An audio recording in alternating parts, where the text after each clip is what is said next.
El canal del Congreso presenta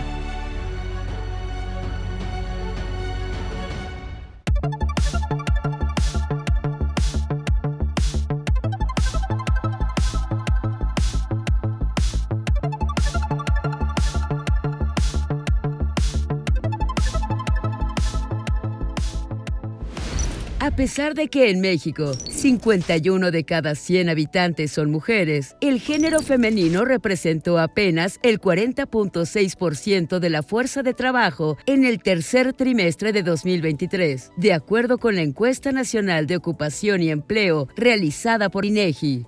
En este contexto, la inclusión de las mujeres en el mercado de trabajo se ha convertido en una de las agendas sociales más importantes del país.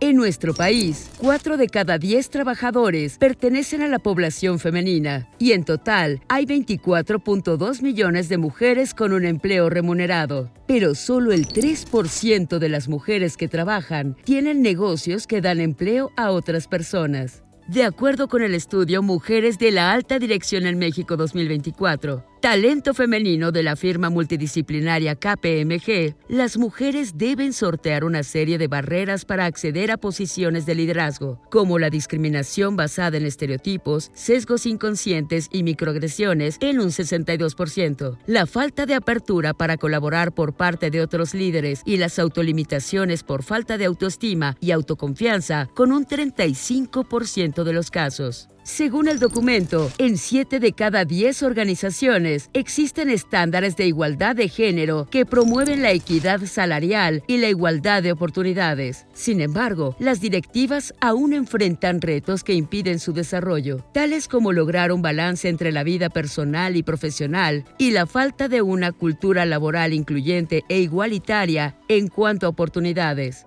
La agenda de mujeres para el nuevo gobierno federal incluye la Pensión Mujeres Bienestar, que iniciará en 2025 con mujeres de 63 y 64 años como una forma de retribuir a esta población el trabajo que ha realizado desde sus trincheras para la construcción de la patria. Sin igualdad de género no hay desarrollo sostenible de un país, por lo que es esencial fomentar el empoderamiento de mujeres y niñas y su participación en la vida económica, social, política y cultural de México.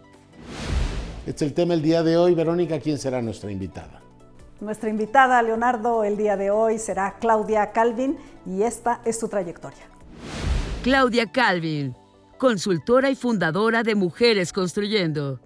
Egresada de la Licenciatura de Relaciones Internacionales de la UNAM, maestra en Periodismo Internacional por la Universidad del Sur de California y doctora en Ciencias Sociales por la Facultad Latinoamericana de Ciencias Sociales, Flaxo. Es internacionalista y consultora en temas como igualdad y liderazgo. Fue considerada una de las 100 mujeres más poderosas de México por Forbes en 2016 y 2017. En 2009, fundó Mujeres Construyendo, la primera plataforma de difusión de contenidos de mujeres blogueras en español. Dirigió el Consejo Mexicano de Asuntos Internacionales. Fue consejera de la Sociedad Civil para la Oficina de ONU Mujeres en México y cofundadora de Conectadas, el colectivo de mujeres en el sector de telecomunicaciones, Internet y las tecnologías de la información y las comunicaciones. Además, se desempeñó como directora general de Actividades Internacionales y Género en la Presidencia de la República. Como profesional, asegura estar convencida de que la transversalidad de la perspectiva de género en las políticas públicas y la igualdad son necesarias para promover el desarrollo de México. ¿Cómo le va? Gracias por recibirnos en este nuevo programa de Incursionando y para Leonardo y para mí es un verdadero gusto darle la bienvenida a Claudia Calvin el día de hoy. Gracias, Clau, por estar aquí. Muchísimas gracias, Verónica. Muchísimas gracias, Leonardo. Encantada de estar con ustedes siempre. Una mujer que ha dedicado su vida y su talento para efectivamente poner de relieve la causa de las mujeres. No es una feminista de última generación. No porque no sea joven, sino porque efectivamente lleva muchos años en él. Y a mí me encantaría que empezáramos la conversación, vamos a hablar de las reformas constitucionales, de la Secretaría, que nos cuentes qué impacto tiene para este país que tengamos una mujer presidenta. O sea, llevamos un mes con ella, poquito más. ¿Qué ha cambiado en el mundo digamos, valores, símbolos, Claudia? Ay, Leonardo, Verónica, bueno, pues antes que nada, mil gracias. Y creo que es la pregunta que nos hacemos, ¿no? En México y en muchas partes del mundo. ¿Qué significa que llegue a México una mujer presidenta? Y yo creo que tiene muchas interpretaciones. La primera, bueno, pues es que la llegada de Claudia Sheinbaum es el resultado de la lucha de las feministas a lo largo de décadas. Ha llegado porque las feministas hace muchas décadas estamos poniendo la agenda por la igualdad sobre la mesa, impulsando la presencia de mujeres en la toma de decisiones, en el sector público, privado, en la sociedad civil, en todos los ámbitos, ¿no? Entonces la llegada de Claudia de alguna manera representa digamos, el corolario de esta lucha, por un lado. Por otro lado, también es importante poner sobre la mesa algo que muchas personas cuestionan y dicen, y tienen toda la razón: tener cuerpo de mujer no es sinónimo de tener conciencia de género. Claro. Y hay muchísimas mujeres maravillosas que lleguen en México y en otras partes del mundo, que llegan como mujeres con un increíble talento, que eso es lo que no se cuestiona en ninguna de las mujeres que han llegado en el mundo. Pero la gran pregunta es qué tan comprometidas están con la agenda a favor de la igualdad y con la agenda de género y con la agenda de los feminismos. Claro. Y creo que viendo hacia adelante para las niñas mexicanas va a ser muy importante poder decir que alguna vez vieron una mujer presidenta y que ellas pueden soñar con ser presidentas. Entonces, yo creo que habría que verlo como en esas dimensiones. La historia ya dirá qué resultados da, esa es otra cosa, pero en la coyuntura creo que eso sería como lo importante. A mí me entusiasma muchísimo pensar que las niñas chiquitas de hoy y las jóvenes pueden aspirar a ser presidentas. Sí, exacto, las que van a nacer con una mujer presidenta, ¿no? Efectivamente, y creo que esa es parte de esa perspectiva y ese deseo que tenemos las mujeres. Efectivamente, hay una serie de reformas, como decía Leonardo, que ahora las desmenuzaremos, sobre todo con alguien que conoce tanto como tú, para ver justo, ¿no?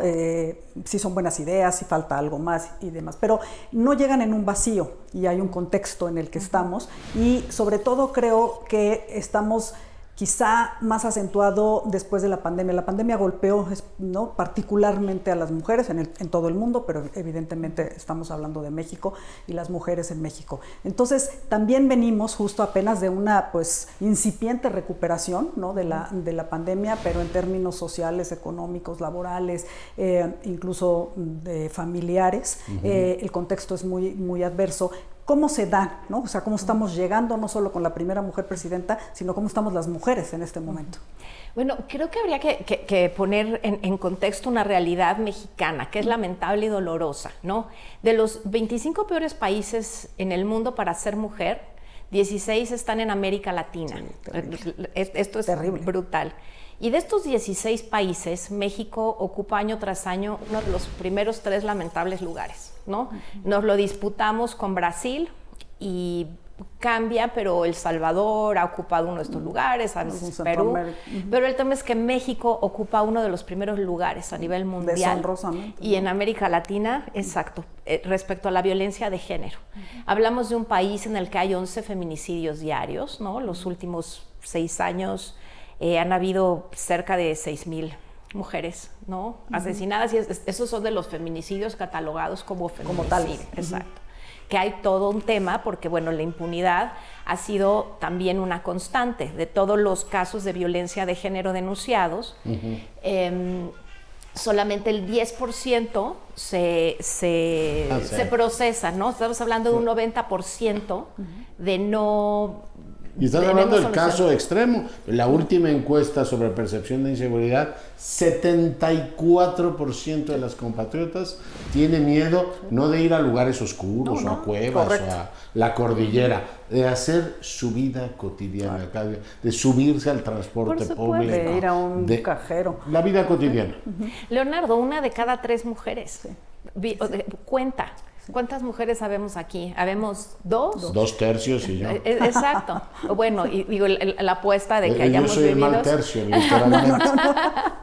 Pero esa es la realidad y parece que es algo ajeno y lejano. 74%. Sí, por supuesto. Es una epidemia de violencia contra las mujeres. Por es decir, supuesto. Es estructural. No es que hayamos tenido un mal año, es estructural. No. Y a nivel global, volviendo a la pregunta que planteaba Verónica, la pandemia fue enemiga de la humanidad y en particular de las mujeres, porque Antes de la pandemia se calculaba que podríamos hablar de la igualdad en 80 años, algo que no íbamos a ver ni ustedes ni yo, nadie en esta sala. Pero después de la pandemia se calcula que que la igualdad tardaría 130 años en llegar. Es una cosa brutal. Entonces las expectativas para las jóvenes, las niñas y para las mujeres de nuestra generación y las mujeres que vivimos hoy, pues no es nada feliz. La verdad es que la violencia y la desigualdad van a seguir siendo acompañantes y hay mucho que hacer al respecto. Y esto creo que nos lleva a hablar de las reformas, porque creo que no hay que ubicarlas como son buenas o son malas.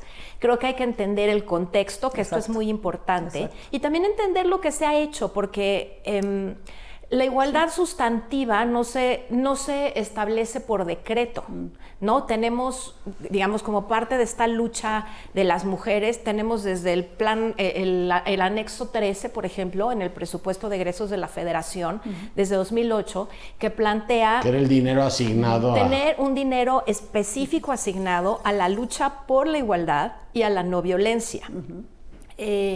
Y hay que ver qué es lo que ha sucedido con ese presupuesto, ¿no? El gobierno anterior usó la mayor parte de ese presupuesto para asignarlo a programas que no tenían nada que ver con la igualdad. Entonces, eso habla mucho de la sustancia de las políticas. Una cosa es lo que se dice y otra cosa es lo que se hace, ¿no? ¿Puedo preguntarte en beneficio justo de la conversación, qué es la igualdad sustantiva? Porque lo oímos muchísimo y no siempre tenemos claro qué es eso. Claro, la igualdad sustantiva, a ver, si hablamos normalmente, cuando hablamos de derechos de las mujeres, de la igualdad, equidad e igualdad sustantiva. Yo diría, para hacerlo como muy claro y no muy complicado, la igualdad sustantiva es algo a lo que estamos aspirando. La igualdad general, la igualdad ante la ley, ante la justicia y la equidad son el camino hacia, ¿no? Hacia la igualdad sustantiva. Y lo que la igualdad sustantiva busca es generar condiciones estructurales que reviertan precisamente las desigualdades económicas, políticas, sociales, culturales que definen a la sociedad y que hacen que las mujeres vivan en condiciones de vulnerabilidad. Y aquí hago énfasis porque muchas veces se sigue hablando de las mujeres como un grupo vulnerable. No, viven en condiciones de vulnerabilidad. No son, tener cromosoma XX no las hace vulnerables per se. Son las condiciones. Y si hablamos, digamos, si nos ponemos el lente de la interseccionalidad, lo que vemos es que no solo ser mujer, sino ser, por ejemplo, mujer indígena de la tercera edad, estás en todas las condiciones de vulnerabilidad posibles, ¿no? ¿Y qué busca entonces la igualdad sustantiva? Lo que la igualdad sustantiva busca es revertir todas estas condiciones para que mujeres y hombres, sin importar la circunstancia, puedan participar de manera igualitaria y equitativa en la política. Que el sexo no sea una diferencia. Que el sexo igualdad de condiciones. No. Carrera, ejercer cualquier derecho. Déjame, digamos, retomar. La primera reforma constitucional va en el sentido de la igualdad sustantiva, de dónde venimos y se incorporó la variable tiempo en el análisis.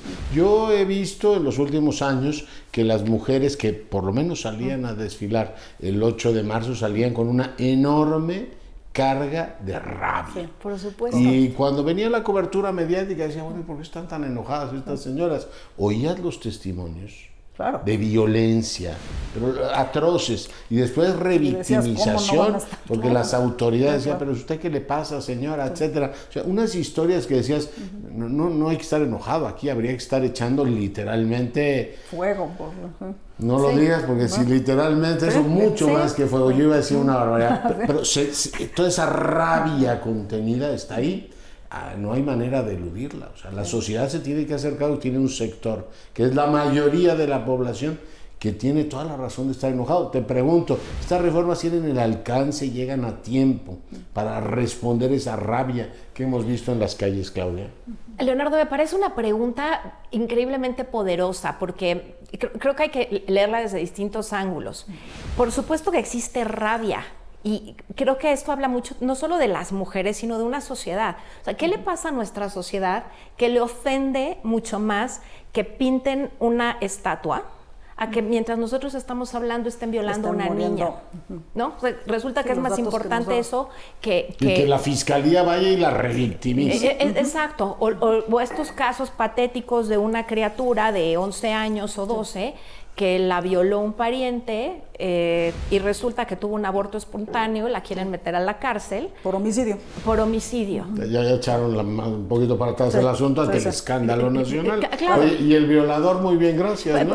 Además, que esa es la historia. Y en esta narrativa, y vamos al tema de la igualdad sustantiva, esta narrativa implica cambiar muchísimas cosas, desde cómo los medios de comunicación definen los problemas. O sea, estoy pensando en la deportista, no es el caso mexicano, pero hay muchísimos, pero fue el que me vino a la cabeza, de la deportista Cheptegei, ¿no? Que la mataron después de las Olimpiadas, la asesinó, fue un feminicidio de su pareja y la cobertura mediática es murió. No murió. Se llama feminicidio, la mataron y hay que poner el nombre del asesino. Recuérdale a nuestra audiencia, cuando hablamos de feminicidio es un asesinato por su condición de mujer. Por su condición de mujer, y la mayor parte de los feminicidios los lleva a cabo una persona cercana a esta mujer. Entonces estamos hablando de que muchas veces el feminicidio y la violencia están adentro de las paredes de la casa de estas mujeres, claro, ¿no? Y volviendo al tema de la igualdad sustantiva,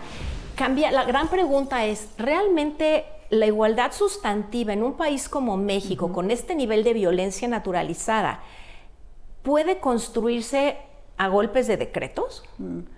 Pues, no sé. O con 3 reformas de ley, cuando tenemos la ley general para la igualdad entre mujeres y hombres, la ley general para una vida libre de violencia para las mujeres, y cuando las feministas llevan décadas trabajando en eso, en transversalizar la perspectiva de género en los juzgados. Yo no digo que las reformas estén mal, o sea, no puedes decir que algo está bien o mal, pero hay que ver qué es lo que existe. Claro, y si una reforma por decreto y porque una persona lo dijo, que en este caso, qué bueno que llegó una mujer con esta conciencia o con esta mirada, si eso va a cambiar esto. O sea, hoy por decreto resulta que los MPs no van a revictimizar a las mujeres que llegan a... Hoy por decreto... Lo acabas de ver en Querétaro, que era el caso que tú planteabas. Claro. Y con muchas de estas cosas cotidianas, o por decreto los médicos forenses van a juzgar con perspectiva de género, cuando vimos que hace un par de años querían quitar el feminicidio del Código Penal, porque era muy difícil. Pues claro que es difícil, esa es la lucha, ¿no? Pero les prometemos que ahora sí lo vamos a... queremos realidades, no palabras. Entonces, creo que es parte de lo que hay que considerar cuando vemos estas reformas en contexto, ¿no? Una vida libre de violencia por decreto, pues tendríamos que, literalmente, si pudiésemos arrancar el país del planeta, sacudirlo, ¿no?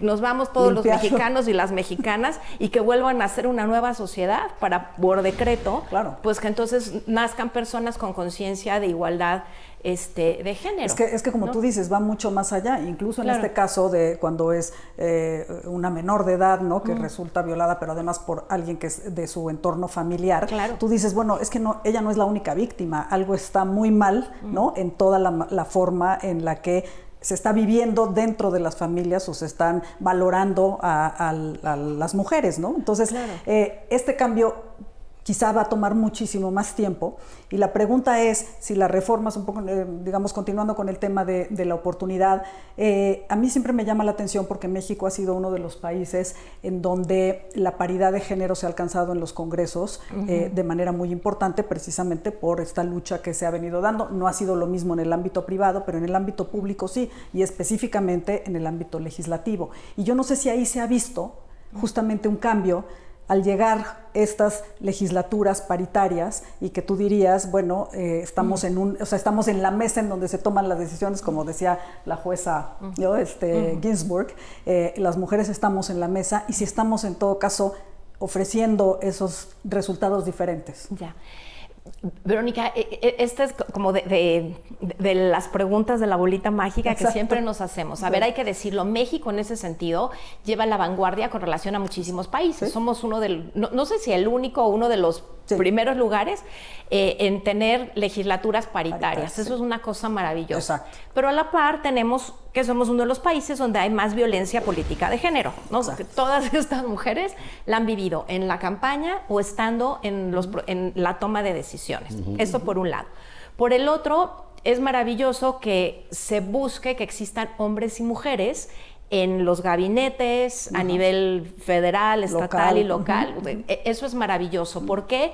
Porque de entrada no garantiza igualdad, pero garantiza una visión y una manera diferente de tomar decisiones. Y aquí debo decirlo, y con todo el respeto, ¿no?, del mundo, y es: durante décadas o siglos han llegado hombres profundamente incapaces, ¿no? Y lo vi, digo, yo me acuerdo de alguna de estas legislaturas cuando se agarraban a golpes en el Congreso mexicano. Nadie cuestionaba la capacidad de estos señores, pero si llegan mujeres, entonces, no, bueno, esta señora es una incapaz. No estoy diciendo que se busque que lleguen mujeres con menos capacidad, pero lo que estamos buscando es que si en este país hay 51% de mujeres, que haya una representación igualitaria en este sentido. Y en el proceso tienen que aprender, porque hay una brecha de aprendizaje, sí, claro, hay una curva. Y pues también hay que trabajar en la educación, en el cambio de condiciones, en la generación de condiciones de igualdad sustantiva, para que la desigualdad, las creencias, los prejuicios, los estereotipos no las acompañen en el proceso. Faltan 130 años, ¿no? Sí, exacto. Ya se nos dobló el... Claro, ya se nos dobló el... Reservo el tema de educación, que es muy importante, papel de los medios, la asignación de roles, así muy tradicional, cómo educar a los niños para que vean de otra manera. Pero a mí me tocó ver en algún momento un viejo cónsul, amigo mío, por esto de la mirada de las mujeres, que decía: pero estas señoras, ¿qué les pasa? Quieren una sala de lactancia. Y decía el hombre, una mujer automáticamente sentada ahí dice: ¿qué puede haber de más natural que eso, no? Que garantizarles a las mujeres que trabajan la posibilidad de tener la maternidad y hacerlo en cuestiones dignas. Yo creo que sí va cambiando la sociedad. Por supuesto. Y la mirada de mujer introduce esos elementos que el hombre no tiene por qué ver, e históricamente no los vio. En términos de valores, va cambiando la sociedad también. ¿Tu perspectiva cuál es? Va cambiando la sociedad al mismo tiempo que van cambiando las leyes. Yo me acuerdo las discusiones sobre por qué tienen que poner paridad en el Congreso. Bueno, la ley ha demostrado que cambia también, ¿cómo se llama? Valores, que la gente empieza a decir: bueno, pues sí, mira, tenía razón. Estas cosas tienen que ir cambiando así. Va cambiando la sociedad mexicana. O sea, es una agenda que la gente toma como una agenda prioritaria, Claudia. A ver, te va a hablar la Claudia feminista. Yo quiero... esa es la que estamos entrevistando. Claro, y también está la Claudia ciudadana y todo este tipo de cosas. Claro. Por supuesto que es lo que quiero. Mi deseo absoluto y profundo es que cambie, y sí veo un cambio enorme en las jóvenes, en las nuevas generaciones, inclusive mujeres de nuestra generación, que empiezan a entender, que ya no les da miedo decir la palabra feminismo, porque muchas personas dicen: es feminista, híjole, qué miedo. Sí, había un estigma, ¿no? Es como si fuese un estigma, cuando en realidad hay que decir, a ver... como si te dejan anarquista. Claro, a ver, tú estás votando gracias a las feministas, no, hoy no necesitas que tu marido te autorice firmar un cheque y puedes comprar una casa, ¿no? Este tipo de cosas. Esa es parte de la lucha, y esa es parte de la conciencia que hay que generar. Pero también veo por el otro lado un retroceso, no solo en México, sino a nivel global, frente a los avances de los derechos de las mujeres, un retroceso que busca decir, no, el caso extremo, la tragedia que está pasando en Afganistán, ¿no? Que no solo buscan silenciar a las mujeres, sino ya se les prohibió hablar entre ellas, porque la voz de las mujeres molesta ante el ojo complaciente de Occidente. Ante el ojo, como no podemos controlar esto, pues mira, que se regulen con sus atavismos. Por supuesto. Digo, aquí viene otro tema: ¿qué onda con los países que tienen política exterior feminista y que están callados? Digamos, este es extremo, pero están también los extremos en América del Sur y en Europa Central.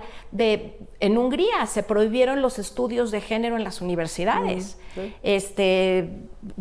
Por decreto llegan presidentes al Cono Sur y borran toda la agenda de igualdad y que desaparezca la secretaría porque son temas irrelevantes. Entonces, en estados de Estados Unidos. Bueno, el retroceso de Roe versus Wade, eso es una brutal tragedia para muchísimas mujeres. Entonces, frente a esto, y México no está libre de eso. Frente a esto, pues vemos también este movimiento pendular, ¿no? Este movimiento pendular, que las mujeres avanzan, abren espacios, y por otro lado, pues regresa esta visión prácticamente medieval de las señoras que hacen aquí, regresan a la cocina y a la casa y no merecen otro lugar, ¿no? Entonces, sí está cambiando la sociedad, Leonardo, con estas paradojas, con esta visión de avanzada y por este otro lado, con este enorme retroceso. Pero te lo pregunto más directamente, ¿la agenda feminista en este país está siendo acompañada por la mayoría?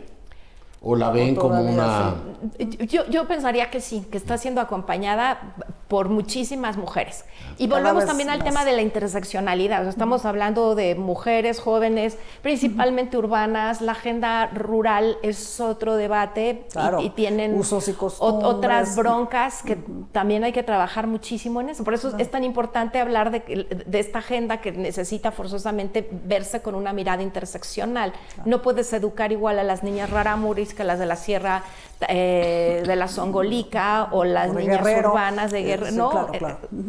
Por eso es tan importante esta mirada. E insisto, simplemente por un decreto, esta mirada no se la va a poner el país entero, ¿no? Y cuando tenemos, en fin, juntas políticas por puros hombres reacios a estas reformas, cuando llegan y dicen, no, la 3 de 3, aquí no va, que venga mi compadre, el deudor, el violador, el violentador, ¿no? Claro, entonces, y bueno, y sí, cada tema es una lucha efectivamente, pero todo nos lleva al final, ¿no?, a este cambio, a este proceso cultural, que de alguna manera, así como las cuotas de género, quizá también muy descalificadas por algunas razones, pero que han sido instrumentos necesarios. Son un medio, no el fin, pero sin las cuotas, por supuesto, si no, no habría posibilidad de que mujeres que en otras circunstancias de desigualdad participasen donde tienen todo el derecho de participar. Sí, porque si no, como decías, no nos llevaría 120 años, sino 800 años, claro, si nos esperamos a que, ¿no?, paulatinamente. A que de buena onda les regalen un espacio. Hay neoinstitucionalistas que dicen, está muy bien todas las cosas, pero no la de las mujeres. Claro. Cambian comportamientos en todos los sentidos. Pero tenemos que poner una breve pausa, eso sí no cambia, volvemos. De acuerdo con la Encuesta Nacional de Ocupación y Empleo, ENOE, 54 de cada 100 mujeres que trabajan en México lo hacen bajo un esquema de informalidad y 24 de cada 100 no tienen ingresos propios.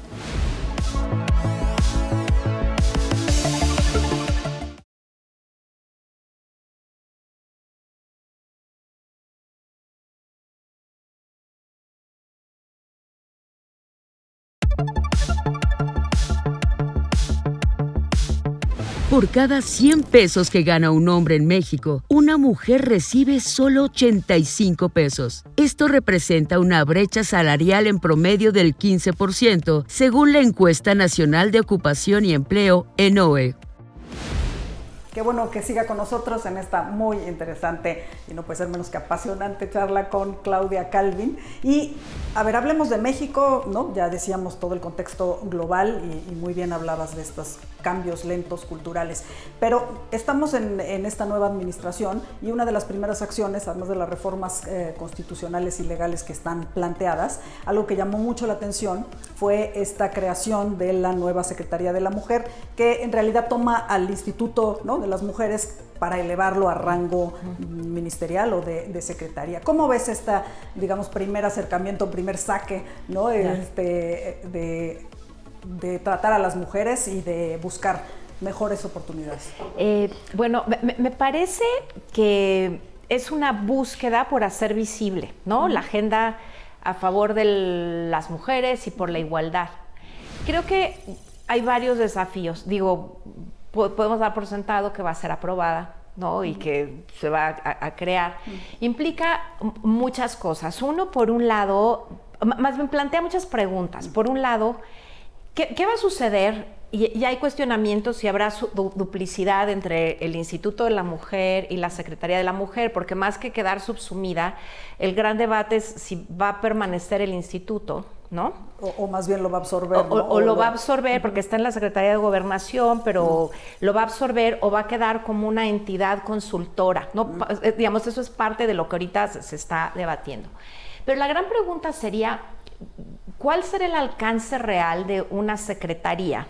¿Y cuál sería la función real? entiendo que digo, está todavía todo esto como en la nebulosa, viendo que va a seguir, porque además implica presupuesto, sueldos, salarios, una serie de cosas, facultades operativas, y cómo va a poder garantizar la transversalización de la perspectiva de género en toda la administración pública federal. Recuerdo que ¿qué presidente fue? Fue el presidente Peña Nieto el que en el Plan Nacional de Desarrollo literalmente puso en blanco y negro: habrá transversalización de la perspectiva de género, ¿no? Estaba en el Plan Nacional de Desarrollo. Después ya no, y la gran pregunta es, ahorita, digamos, se va a incluir, y la Secretaría va a tener el mandato de supervisar. O sea, en realidad, ¿qué es lo que va a hacer? Se va a aliar con otras secretarías para generar programas que apoyen a mujeres. Se va a coordinar con los estados. ¿Cómo va a ser? La próxima titular dijo que se va a dedicar a viajar por el país para conocer la situación de las mujeres. Y esto plantea también muchas preguntas. O sea, ¿qué es lo que se está buscando?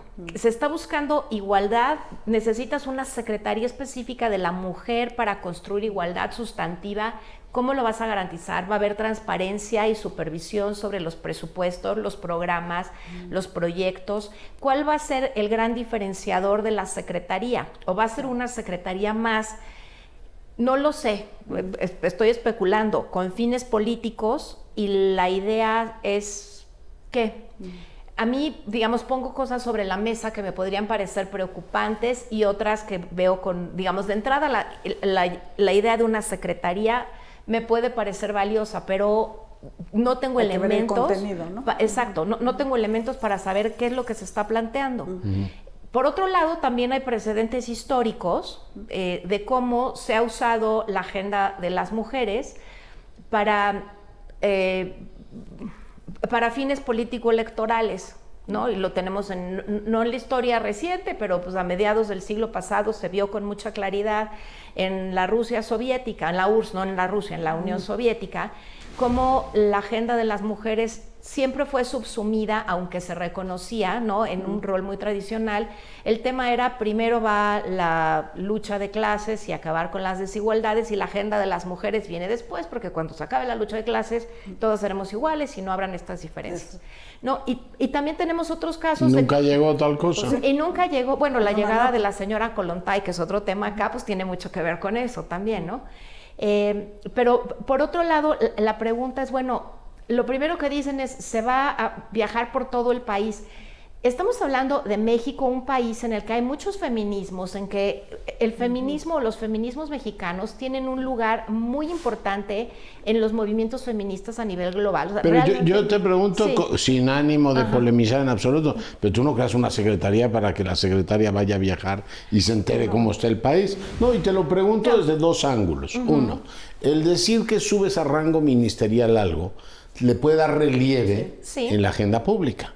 Pero usualmente los que estudian gobierno dicen, es contraproducente.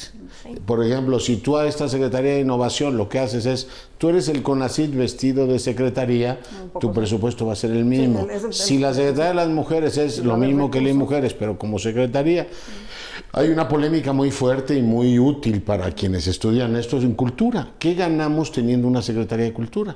Tú debilitaste un CONACULTA y evitaste que a la hora del presupuesto tuvieras secretarios más poderosos que pelearan por eso. Y uno dice, bueno, tener una Secretaría de Cultura que va a viajar por el país, pues bien, gracias, pero cambia va a ser una secretaría que emita normas o no. Tenemos la experiencia, Claudia, de la Secretaría de la Mujer en la capital. ¿Qué balance sacamos de eso? Pues la Ciudad de México tiene uno de los índices más altos. En el gobierno de Claudia Sheinbaum, una secretaria de la mujer. Y la Ciudad de México es una de las entidades con el índice más alto de violencia contra las mujeres.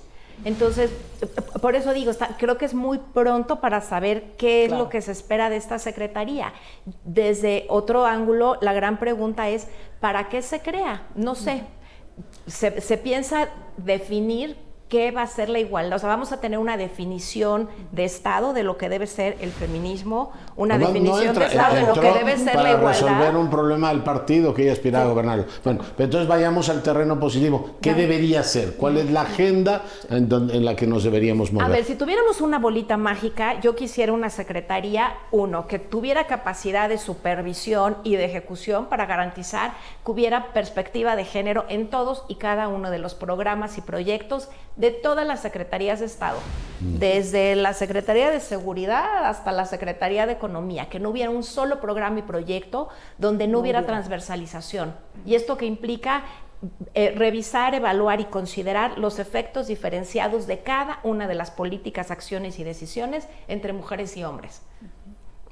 Como una COFEMER con mejora, mirada de mujer. Pues sí, eso significa, o sea, suena muy bien y todo el mundo dice transversalicemos la perspectiva de género, le vamos a entrar, esto es lo que significa. COFEMER era la de mejora regulatoria, perdón. Claro, necesitaríamos una para la igualdad de género, si ese es uno de los mandatos, que garantizara y supervisara que hay presupuestos, que el anexo 13 se dejara para lo que corresponde, que no se usara para programas electorales, ni para becas de ningún tipo, sino para el país de 11 feminicidios diarios y uno de los más violentos del mundo por ser mujer, para que se usara para lo que se tiene que usar, que hubiera transparencia y rendición de cuentas, que garantizara que hubiera rendición de cuentas en cada una de las secretarías y en el gobierno federal en materia de igualdad. No sé si eso es lo que se está visualizando. O que no se quedara con los programas nada más como para afiliar a más mujeres en el sentido, ¿no? Justamente político electoral, ¿no? Y nada más estar Eso lo lleva bienestar, ¿no? Sí, pero con una Secretaría de las Mujeres a lo mejor te vas a enfocar en ese público, ¿no? Sí, claro. Entonces, y que fuese una secretaría que hablase para todas las mujeres, ¿no? Con toda la interseccionalidad, para las que necesitan educación, para las que quieren o pueden o necesitan emprender, para las que trabajan, para que hubiera igualdad laboral en un país donde todavía hay un 14% de diferencia salarial entre mujeres y hombres en igualdad de circunstancias y capacidades, ¿no? Para incorporar la informalidad, la informalidad en este país sigue teniendo cara de mujer, igual que el analfabetismo, igual que todo eso. Entonces, otro tema que contempla la reforma es reducir las brechas, empezando por la salarial, Claudia. Habla principalmente de la brecha económica y salarial, por supuesto, pero explícitamente habla de esas dos cuando hay brechas en muchísimos terrenos. Entonces, ¿cómo le vamos a entrar al tema tecnológico? ¿Qué habría que hacer para que sea sustantiva el mismo trabajo, mismo sueldo, independientemente de tu sexo? Necesitas primero voluntad política para que realmente hagas eso. A ver, esa es una de las cosas, y vuelvo un poco como al principio, y llegamos a esta parte de la secretaría. La gran pregunta es, ¿de veras hacen falta reformas para garantizar igualdad sustantiva, reducción de brechas y no violencia? No, yo creo que hace falta voluntad política, transparencia, rendición de cuentas, exigencia y compromiso, que exista Estado de Derecho, que no dejes de manera aleatoria el juicio de las personas, que haya jueces, fiscalías, juzgados, ministerios públicos con perspectiva de género y educación para no revictimizar. Es otro tema muy importante. ¿Esperarías también que se encargara de promover este tema del sistema de cuidados? Porque creo que también es una parte fundamental para dar esta igualdad sustantiva. Bueno, por supuesto, para el sistema de cuidados y el uso del tiempo. O sea, no es un tema de ociosidad. Las mujeres dedicamos, a diferencia de los hombres, más del 70 o 75% de nuestro tiempo al trabajo no remunerado. Y sobre que son todo, como 20 puntos del PIB, ¿no? Sí, 20, 23, dependiendo del año, pero entre 20 y 23.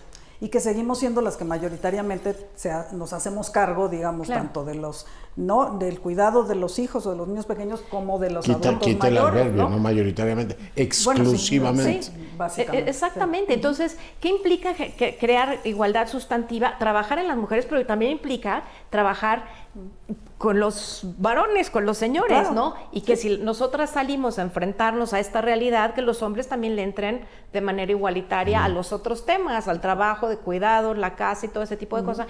Y esto implica hacer un cambio cultural y una transformación brutal en un país con un nivel de machismo enorme, que el machismo también, hay muy pocos estudios, eso es interesante, muy pocos estudios que evalúan el costo que la violencia machista tiene para los países, ¿no? Y eso apenas está empezando empezando a surgir. Tenemos muy claro el costo que tiene la violencia de género para los países en términos de ausentismo,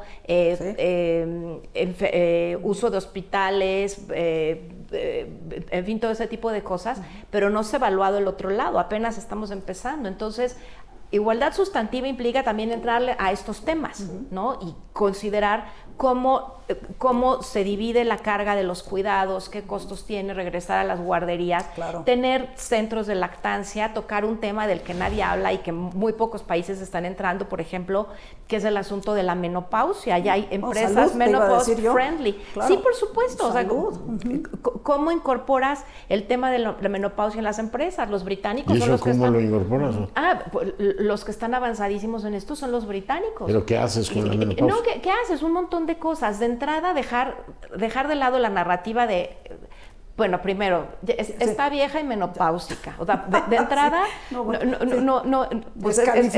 es descalificar cuando entiendes que son mujeres que tienen experiencia, talento, capacidad, que están pasando por un ciclo de vida y que también necesitan apoyo, así como hacen falta centros de lactancia, también hace falta apoyo en las empresas, y que va siendo un grupo. Tiene disfunción eréctil, claro, mira, el viejito ya no manda por eso, claro. O está andropausia, no había pensado en eso. Pero sociedades que envejecen vas a tener y los más cuidados, te iba a decir, el sistema de cuidados no solo es guarderías, sino es un país que envejece, claro, y eso es una realidad. Pero a ver, entonces está el sistema de cuidados que habría que pensar en financiarlo apropiadamente, paquetes presupuestales perfectamente etiquetados. Un mundo sin violencia. Yo doy mucha lata con eso porque digo, ¿qué país incivil tengo? Que, vuelvo al número, 74% de las mujeres tiene miedo. Y uno de los principales espacios de conflicto de las mujeres es el transporte público. Yo digo, no podríamos conseguir no digo que arregle todo, pero un espacio donde diga, si usted entra al metro de la ciudad o al metrobús, tiene usted la garantía de que no se van a meter con usted, Claudia. O sea, no podríamos ir avanzando como por módulos, por islas de seguridad, es decir, las universidades, lugares libres de violencia. Leonardo, como por pasos. Yo empezaría, el primer paso es el hogar. Pero está difícil reglamentar ese, ¿no? No, bueno, claro, pero por ahí, vamos, por ahí empieza. Empieza por la educación en las casas, en las familias, y en generar conciencia de que no es normal. Cada vez que le he metido la cabeza a eso, violencia y todo eso, es un drama, pero es muy difícil reglamentar. O sea, que el Estado entre. Pero el Estado sí debería garantizar que si tú te subes al metro, no se metan contigo. Bueno, eso sí lo debería hacer. Pues en el transporte público están los horarios, ¿no? Para mujeres, para hombres. Eso sí hizo Claudia Sheinbaum en su momento. Pero lo más inteligente que han hecho es que los autobuses del color que tú vas. O sea, usted no puede convivir con hombres porque son unos salvajes, entonces lo mando a este lado. ¿Qué sociedad tenemos? Pues sí. Esa. Pues justamente una no, que pero si, oiga, yo le garantizo, Estado, le ofrezco esa garantía, que aquí irá segura. Eso no sería como el primer escalón. Sí, pero no el único. Yo creo que tiene que ir acompañado de una serie de medidas también. O sea, si realmente le queremos entrar al tema, sí hay que hacer una alianza público-privada de construir una narrativa, pero en serio, desde las escuelas, los medios. El cambio cultural. Un cambio cultural de fondo, ¿no? Donde dejemos de decir cosas tan tontas como, pues corres como niña. Pues sí, yo quiero correr como corría la Cheptegei, por supuesto que quiero correr como niña, ¿no? Claro, que les dejen de decir a los hombres, no llores. Bueno, sistema educativo, medios, ¿qué hacer con ellos? ¿Qué hacer con los medios? ¿Cómo incluirlos? ¿Cómo incluir a los medios? Bueno, de entrada, que participen también más mujeres, el 25% de las... ¿cómo se dice? Comentócratas. De las comentaristas en los medios del mundo son mujeres. Es poquitísimo. La Comisión Interamericana de la Mujer tiene por ahí un estudio muy interesante al respecto, pero ¿qué pasa cuando no hay mujeres, cuando los temas de la agenda de igualdad quedan en la página 25 o en el minuto 2 antes de que se acabe el programa, ¿no? Sí. De entrada implica eso, incorporar más mujeres, tener más mujeres líderes que puedan, digamos, ser un ícono para las mujeres jóvenes, meter toda esta agenda, sí hablar. Es como el machismo en este país es el elefante de la sala, por Dios. Hay machismo a la vuelta de la esquina, cuando desde que vas a arreglar el coche y dicen, claro, señora, le puedo decir cualquier cosa, tiene la llanta ponchada, pero le digo que el motor se le está cayendo y en realidad es un problema de la llanta, ¿no? Desde ese tipo de cosas hasta educar también a los hombres en todo este rollo de, ¿sabes qué? Transmitir emociones no te hace menos hombre. Esa es buena, ¿no? Dice, claro. Ay, las mujeres conducen mal y hay muchos más accidentes. Hay más accidentes por hombres que por mujeres. O sea, desde ese tipo de prejuicios y dejar de normalizar los chistes sexistas y machistas, en fin, y ya no, ni le entro al tema de los WhatsApps de nuestros amigos colegas, ¿no? Tú eres una experta en el ámbito que también digital. Que son tóxicos los WhatsApps, ¿eh? Sí.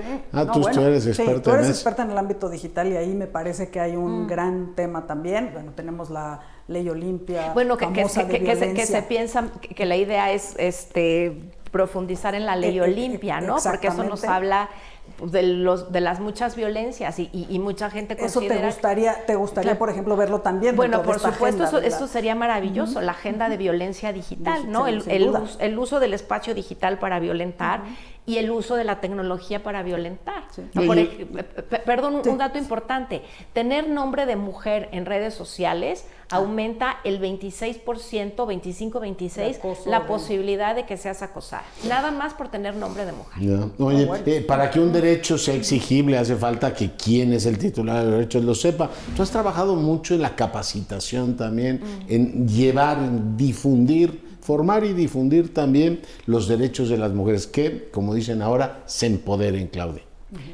Sí, y es muy importante trabajar también en la concientización de las niñas, las mujeres y las mujeres no tan jovencitas. Tenemos toda la silvereconomía y es muy importante trabajar en eso. A ver, vivimos en una sociedad que desde niñas nos han dicho, calladita te ves más bonita, ¿no? Y digo, los talibanes estarían felices, ¿no? De esta narrativa. ¿Quién es el encargado de esa pedagogía? Sociedad civil, tú lo has hecho de manera notable, pero ¿quién es el encargado que eso se convierta en una prioridad? Sociedad civil, medios de comunicación, tomadores y tomadoras de decisiones en el ámbito público y en el ámbito privado. O sea, ¿por dónde empezar? Insisto, por decreto no puedes decir, bueno, de hoy en adelante prohibido no hablar con lenguaje incluyente porque van al bote. Bueno, pues si puedes tener una unidad de género que te diga, oiga, no es apropiado que se exprese usted así de las compañeras, ¿no? Bueno, pues existieron las unidades de género y se acabaron los presupuestos los años pasados, ¿no? Entonces, tienes unidades de género sin presupuesto y con 2 personas, ¿cómo pueden actuar? Pues milagrosamente, ¿no? Y además, ¿no? Tú hace rato mencionabas, y creo que también es muy importante, con esto de la 3 de 3 y que no solo los candidatos a cargos públicos, por ejemplo, pues te presenten la declaración patrimonial, sino que también no sean deudores alimenticios, no sean gentes que estén vinculadas a temas de violencia contra las mujeres. Que no tengan denuncias y tal. Eso a mí se me hace muy, muy importante y no que justamente te salgan con el que, bueno, pero pues eso lo podemos obviar, ¿no? Y podemos tener violadores en cargos públicos, ¿no? Claro, deudores alimenticios. Sí, pues supongo que está prohibidísimo ya, ¿no? Pues está prohibidísimo, estaba prohibidísimo, pero pues está decidiendo que pues queda mucha gente afuera. Pues sí, ¿qué nos dice de nuestra sociedad? Te lo preguntaba porque el INE tiene a su cargo, el Instituto Nacional Electoral, desde que nació la pedagogía democrática. ¿Qué significa ser ciudadano? La cultura política. Aquí creo que es central que todos vayamos aprendiendo. Algunos son reacios y otros son totalmente ignorantes de todo este tema. Es decir, ¿qué significa una nueva masculinidad? Que tú puedas ir enseñando eso a los niños en clave positiva. Ahí debería haber alguien, no sé si la secretaria, la nueva secretaría o la secretaria tome esa agenda, pero a mí me parece central. Es decir, hay que ir explicando también cómo relacionarte, igual que hemos desarrollado la cultura ambiental, poco a poco entender que vivimos en un mundo diferente, Claudia. Bueno, con este ejemplo que estás poniendo, Leonardo, pienso hasta en el papel de las empresas Claro. de juguetes, ¿no? ¿Por qué siempre hay secciones de juguetes para niñas y para niños? ¿Y por qué los superhéroes están en la sección de los niños y las niñas solo tienen escobitas y hornitos? ¿Por qué los niños no pueden jugar con la lavadorcita y las niñas no pueden ser superheroínas? Sí, claro. Eso es un tema. No, ¿Sí? claro, por supuesto. Desde Hablando cosas de tan esa elementales. pedagogía y que falta mucho y como dice Claudia, también tiene que empezar desde las familias. No lo vas a poder hacer El tema es quién lo hace, Verónica. sino, exacto, que haya alguien que lo tutele y que diga, Claro. oye, pues queremos estar en estas grandes ligas de países que se distinguen por el respeto, ¿no? Y en todo caso el reconocimiento del papel que podemos jugar todos, ¿no? Claro, donde las niñas no tienen miedo de gritar, donde si se suben a los árboles nadie las va a regañar porque tienen vestidito. O si se suben Sí. al camión, como dice Claro, Leonardo, o si se ¿no? suben al camión no se suben con miedo, Exacto. o que puedan salir en la noche. Yo digo sin que eso miedo. sería Eso, clave, eso, garantizar sí, claro. que el transporte público es Totalmente. sin violencia para las mujeres, sería un paso civilizatorio. Y también ir frenando a los hombres, diciendo, no se puede comportar como un gorila El en el transporte transporte público público. y los espacios públicos, Sí, en general. Leonardo. Todos los Sí, pero espacios entiendo públicos. que un gobierno no pueda regular todas Todo, las sí, esquinas de la ciudad, pero el transporte público lo debería hacer. Claudia Sí. Calvin, ha sido un placer tenerte con nosotros. Siempre un gustazo conversar con ustedes. Gracias por la invitación. No, al contrario, y gracias por ayudarnos a visibilizar estos temas y sobre todo que siempre intentamos proporcionar insumos para que justamente en esta casa, en el Congreso, se legisle de manera informada y documentada. Pues por hoy, Leonardo, se nos ha acabado el tiempo desafortunadamente, pero los invitamos a que la próxima semana nos acompañen en una emisión más de Incursionando. Aquí nos vemos.